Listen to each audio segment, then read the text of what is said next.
So this will be my last video for this week. I have my 2 grandkids here having fun, enjoying the heat, not really because we have a heat wave.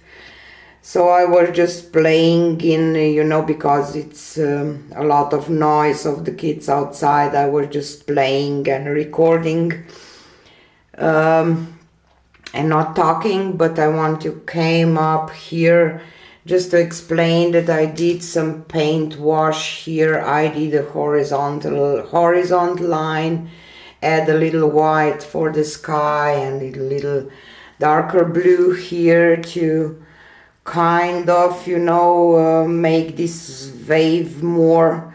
I was really having problems with creating it, but I really like this painting now. So if you're hot in your part of the world too, I hope that this wave painting will bring you some, I don't know, relief, or how can I say, from the heat.